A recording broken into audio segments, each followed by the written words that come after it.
Egg roll বানিয়ে দিলাম। Hello বন্ধুরা, welcome back to my channel. আশা করছি সকলে খুব ভালো আছো।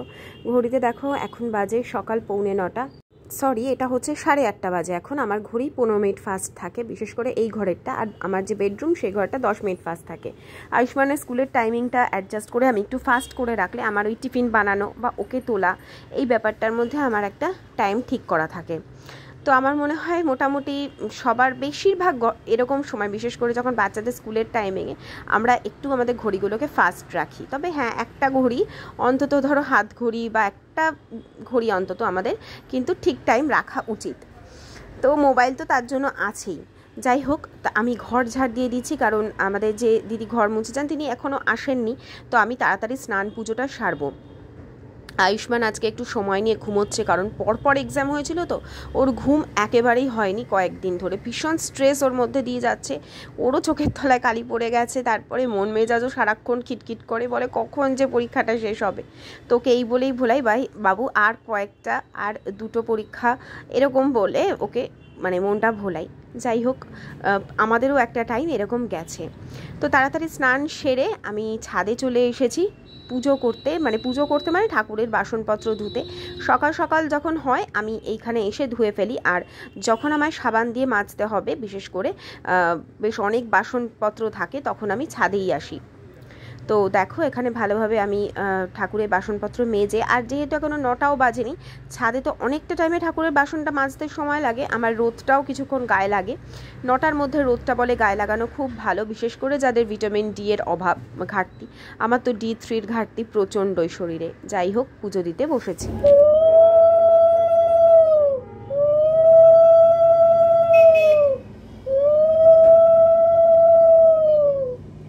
गुरु ब्रह्मा गुरु विष्णु गुरुदेव महेश्वर गुरुदेव परम ब्रह्म तस्मै श्री गुरुवे नमः। अखंड मंडलाकारं व्याप्तं चर चराचरं। পুজো কমপ্লিট হলো। এই যে ঠাকুরের শুকনো ফুল টুলগুলো এখন নিচে গোডাউনের কাছে রেখে আসি। ওখানটা থাকলে কি আশিস যখন কাজে বেরোবে নিয়ে বেরিয়ে যাবে, না হলে ঘর থেকে নিয়ে যেতে একদম ভুলে যায়। দাঁড়াও, হাঁপিয়ে গেছি।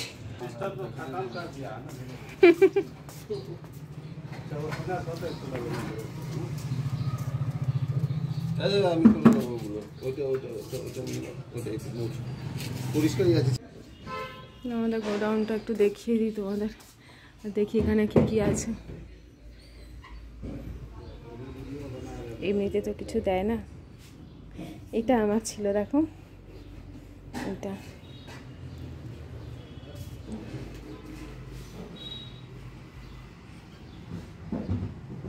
আর এই যেটা প্রাইস এসেছিল, আবার এখানে এনে রেখে দিয়েছে। ও মা, এটা কি সুন্দর!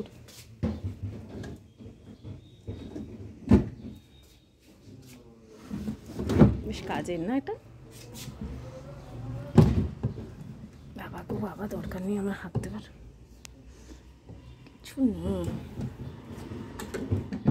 বাবা। কিছু হয়ে গেলে প্রবলেম, তারপরে আমার ঘাড়ে দোষ পড়বে। এই দেখো কত গ্যাস ওভেন, আবার কি অবস্থা গ্যাস ওভেনগুলোর।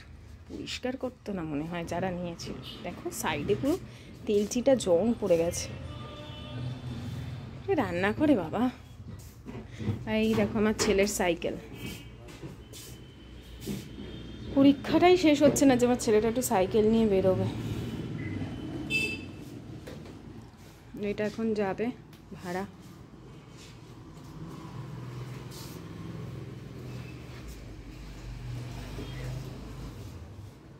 ওই দেখো আমার ব্যাগ ট্যাগ সব এখানে পাঠিয়ে দিই। আর কি রেগে যায়, ওই যে আমার বাসন ধোয়ার যে এটা সব এখানে পাঠিয়ে দিচ্ছি।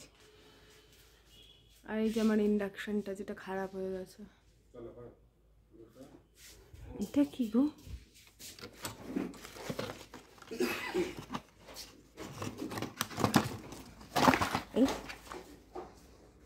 বাবা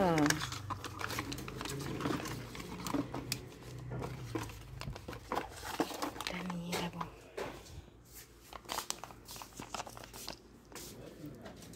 দেখো কি পেলাম। ওগুলো ছিল তো। নেব? না, থ্যাংক ইউ। ফ্রিজটা যাচ্ছে।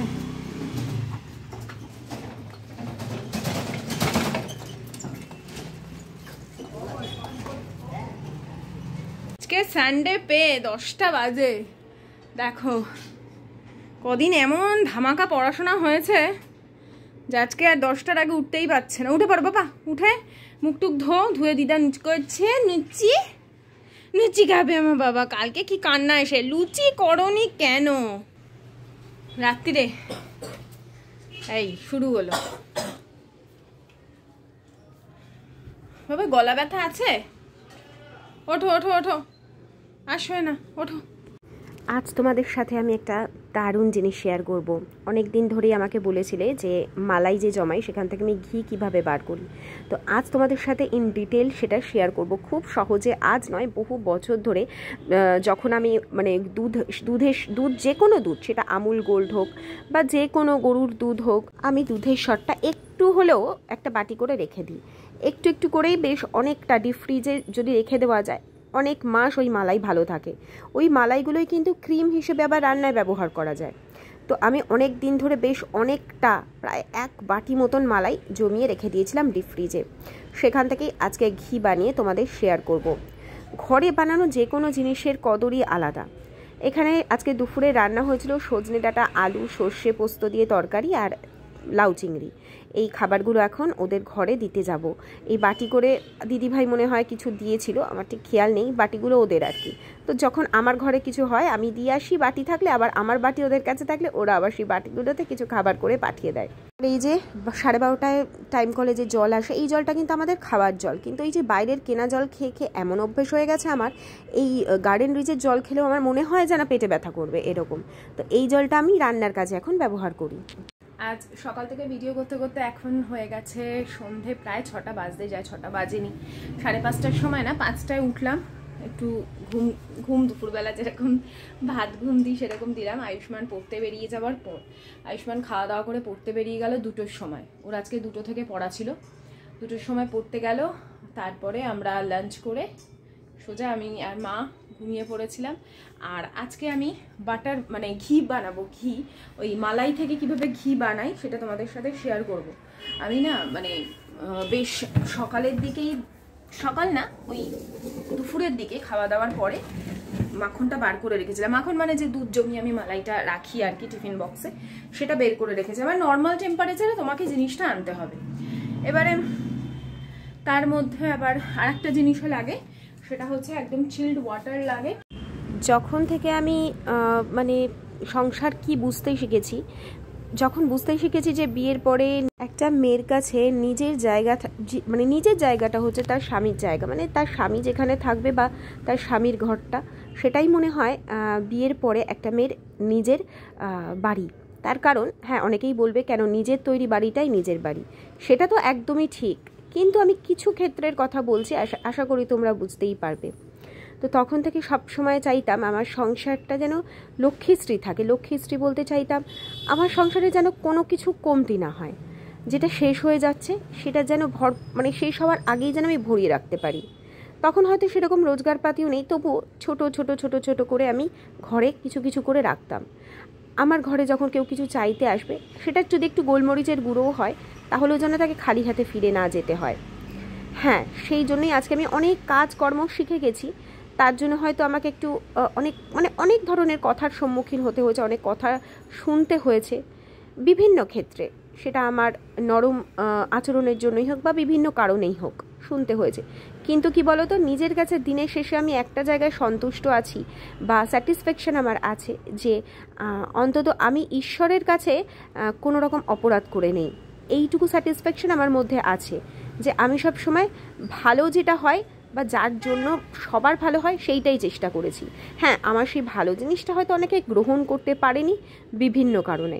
কারণ মানুষের মনে না এখন অদ্ভুত রকম হিংসা কাজ করে যে ও সব কিছু পারে বা ও এই কাজ করে রোজগার করে নিচ্ছে, আমি পারছি না। এই করেই কিন্তু মানুষের আসল ক্ষতি হয়। যাই হোক, তোমরা দেখলে আমি কিন্তু মালাইটা নিয়েছিলাম একটা বাটির মধ্যে একদম নর্মাল টেম্পারেচারে।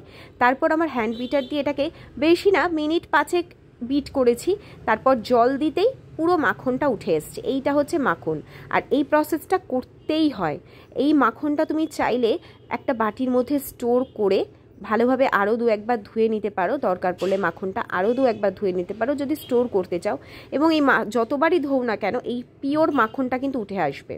আর খেতে যে কি অসাধারণ হয় এই বাটারটা আমি বলে বোঝাতে পারবো না। সব থেকে বড় কথা না, ওই যে দোকানে যে লবণযুক্ত বাটার ওরকম কিন্তু খেতে লাগে না, তারপরেও কিন্তু খুব টেস্টি হয়।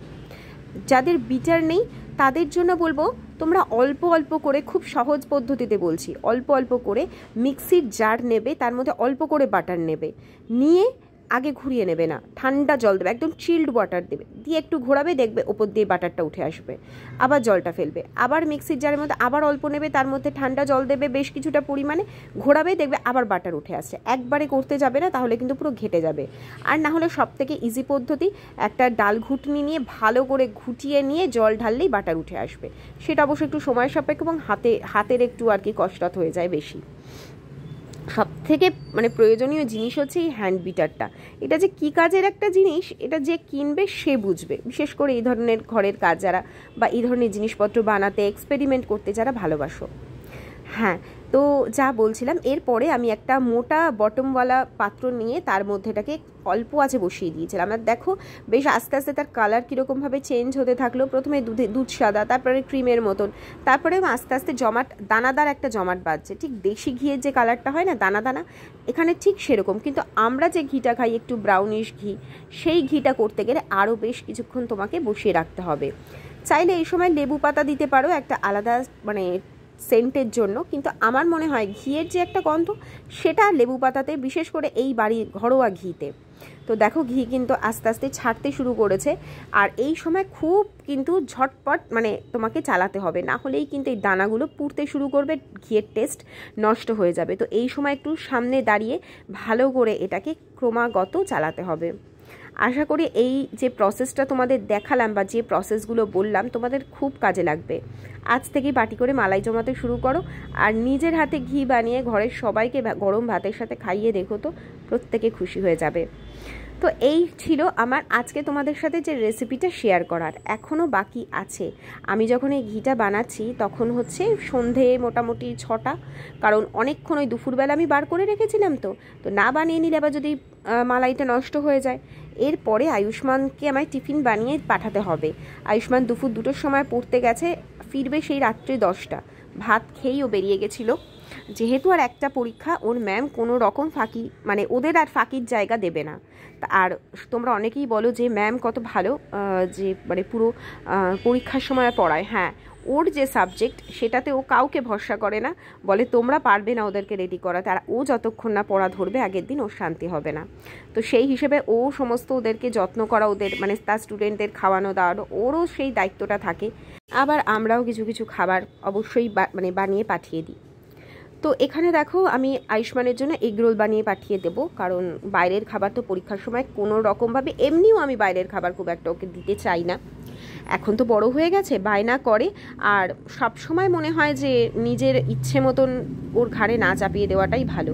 ও যখন ভালোটা নিজের বুঝতে পারবে, যেমন আমরা বুঝেছি একটা বয়সে এসে, তখন ও নিজেকে ঠিক সংশোধন করে নেবে বা নিজের লাইফস্টাইল ঠিক করে নেবে।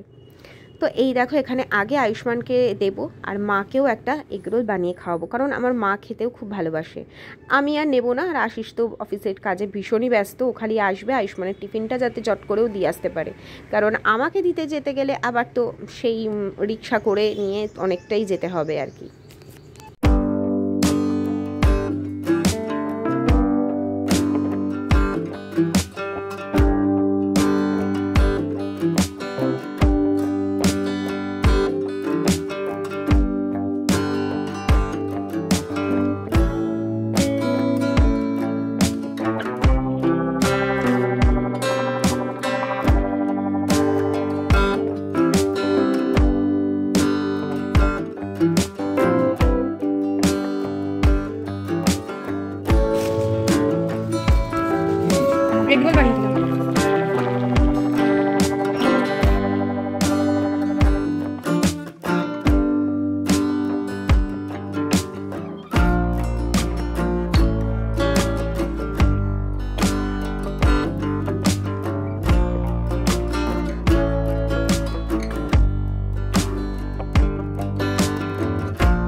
ওই যে বললাম না, যখন থেকে বুঝেছি যে নিজের সংসারটা নিজেকে বুঝতে হবে, তাই লক্ষ্মী বউ হওয়ার কসরত কোনো সময় কমতি হতে দিইনি।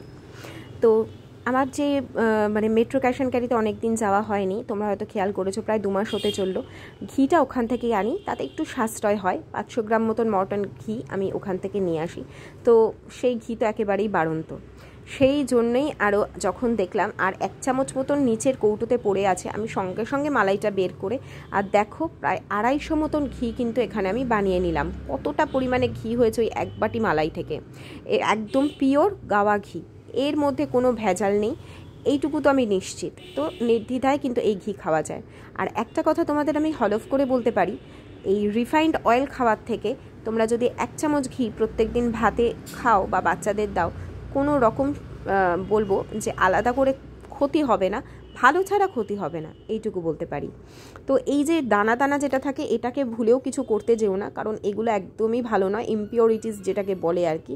অনেকে আবার এটা দিয়ে মিষ্টি বানিয়ে ফেলে, কিন্তু এটা খাওয়া একেবারেই ভালো নয়। যদিও আমি একটা ভিডিও থেকেই জেনেছি, আবার অনেক ভিডিওতে দেখেছি যে এটা দিয়ে খাবার বানায়, মানে মিষ্টি বানিয়ে নেয়, মানে কিছু ছানা বা কিছুর মধ্যে মাখিয়ে ভাপা করে নিয়ে এটা দিয়ে ভালো মিষ্টি বানানো, এটা ঘিয়ের গন্ধ হবে বেশ। কিন্তু বলবো একদমই খেতে জন্য, যেটা শরীরের ক্ষতি করে সেই জিনিস আমরা না হয় বাদই দিলাম। তো এটাকে ভালো করে চেপে চেপে এখন আমি এই ঘিটা মানে শিশির মধ্যে রেখে দিলাম। এবার তোমরা ঘিয়ের কালারটা দেখো, একদম সোনার মতন কালার হয়েছে। তাই তো চলো বন্ধুরা, আজকের মতন ভিডিওটা আমি কিন্তু এখানেই এন্ড করছি। যদি ভালো লেগে থাকে অবশ্যই একটা লাইক করো, আর পারলে ভিডিওগুলো শেয়ার করো। আজকের মতন টাটা।